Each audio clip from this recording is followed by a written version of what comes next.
Well, thank you very much. First, I'm not in a position to clear anything because the All Progressive Congress, to the best of my knowledge, has not nominated anyone.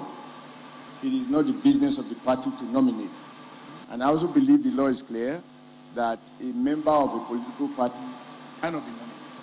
But when I came in, I heard one of the first two speakers. They alluded to the fact that our president, President Muhammadu Buhari, told the world, the United Nations, consciously, that one of the legacies he would like to leave behind is free, fair election, devoid of violence and manipulation. I think we should acknowledge him.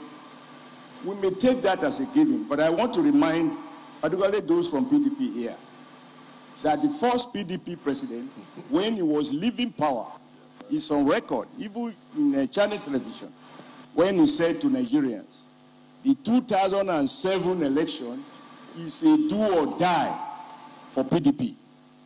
And I remember then, as president of NLC, I engaged him that Nigerians will not die because the election is coming. But we have made progress. He was succeeded happily by President Jonathan, who said his own election is not worth the blood of any Nigerian. That was a remarkable improvement from Obasanjo's legacy.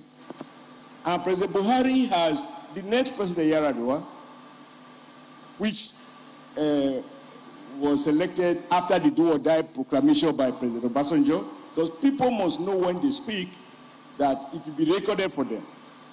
He said the election that produced him was not fair.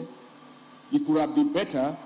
He reluctantly accepts because he doesn't want confusion, but he commits himself to reforming the electoral process. Unfortunately, you all know he died before that agenda was concluded. I think that even the worst critic of President Buhari will admit that Buhari has not tried to misuse the armed forces or the police in order to have electoral advantage for people running election on his platform or even his own election. At every stage, he had insisted that he wants to leave behind a legacy of free and fair election. And I'm sure he will do that. Now, as for the allegation about whether those nominated are APC or PDP, I'm not aware, because I do not know any of them as a person, and I don't know any of them to be a member of APC. But it is not for nothing. And I'm happy that we have a parliamentarian here, a sound one at that. In fact, two of you, I know. Three, actually. You've all sat you'll be in the upper chambers. It is not for nothing that the Constitution provides that the president nominates and the Senate scrutinize. So if there is anybody who has evidence that any of those persons is a card-carrying member or is a sympathizer of APC, it is for that person, it's for the Senate to scrutinize and, make necessary adjustment. And it has been done. It is a fact of our history that some people nominated, Senate had reasons not to clear them, even order the current Senate leadership. So let the pressure not be given. But I want us to, even as we look forward to more and more improvement in our election, to recognize some of the progress that have been made, even in terms of the electoral law that this president has signed into, bills that have been signed into law. There was a time during PDP when the then president and the ruling party PDP said that one of the conditions for being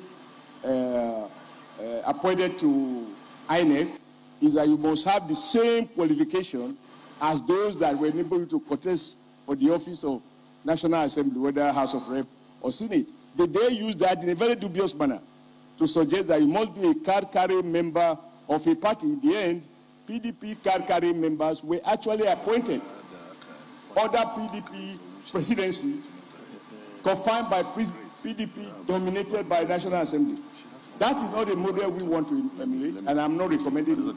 I'm just saying that under the current leadership of the Senate, they have shown that where evidence is provided, they will not confirm a card-carrying member or an official who is working with this government. At least there is an evidence of the young lady who was nominated from Delta State and whose nomination was subsequently withdrawn. So we should just build on that. I don't want to sit down here to defend who who is sympathetic to who, but the Senate should do their job, and I'm happy that the Senate has both APC and PDP members who are active, vibrant, and they are knowledgeable. They know who is who, and it is their business to scrutinize those who have been nominated. But congratulate President Buhari for being able to tell the world that this election is not a do or die for him or for his party. I'm proud of that. All right. You may not be proud of it because you are in history, as having had a president who said because he was leaving, he must be succeeded by PDP, otherwise he do or die. We have moved beyond that. Thank you very much. I just quickly want to react to what Comrade said. It was too quick to attack the PDP. I expected that what you should have started with is to apologize to us for coming late for a scheduled program. But having said that, I want to say that talking about the comment you made about the former president, maybe I am very glad you lived in Kaduna and you understand Hausa. You will recall when President Buhari talked about Kere Jini, Biri Jini, and meaning that both the baboon and the dog will be soaked in blood. And indeed, because of that statement, after the 2011 election, there was violence across this country in the northern part of Nigeria. Many Nigerians lost their lives as a result of that provocative statement from Muhammadu Buhari. That of Obasanjo did not necessitate any violence. So when you point one finger to somebody, know that four are pointing at you. We are here to discuss Nigeria and not to apportion blame. We are here to talk about how to better our electoral system and not to apportion blame. But if you come with that scorecard, we are veterans in that glass. All right. No, but I need to clear this. Just 30 seconds. If you hadn't mentioned the name of President Muhammadu Buhari, I would say anything. You started it. You throw the first stone, I throw two. And if I have that, I will throw more. Because you were talking about Buhari in 2011, he was the president. It matters. Because President Buhari became the president of Nigeria under APC platform.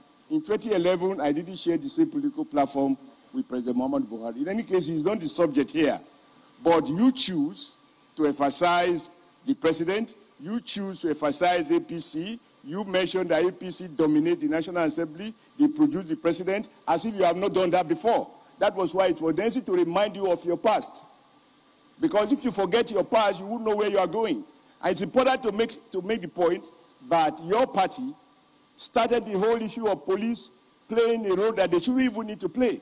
We all ought to behave decently. But your president said it's a do or die. We need to remind Nigerians. But today I am proud that the current president says he will leave a legacy of free, fair, violence-free election. Let's have conversation on that basis. All right, if you don't mention my president's name, I will not mention your previous one. But if you do, I will reply. No, yes, I will. Probably the last. Yes, I will. Let me make this contribution. Two very important issues, and 30 seconds very quickly. You see, Mr. Chairman, it's important for us not to take Nigerians for granted. Yes, President Muhammadu Buhari made that comment internationally that he will bequeath a free and fair election. Yeah. It is not a favor to Nigerians.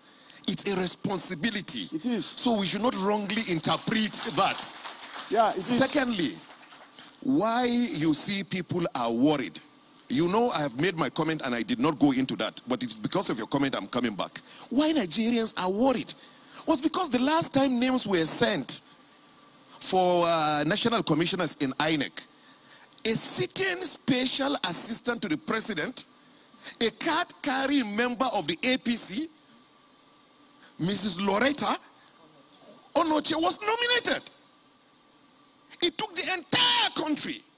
200 million Nigerians have to stand up on their feet to get the government to withdraw that name. So people are concerned because they don't want that to happen again. Let's move quickly. Chairman, let's move quickly. Thank you.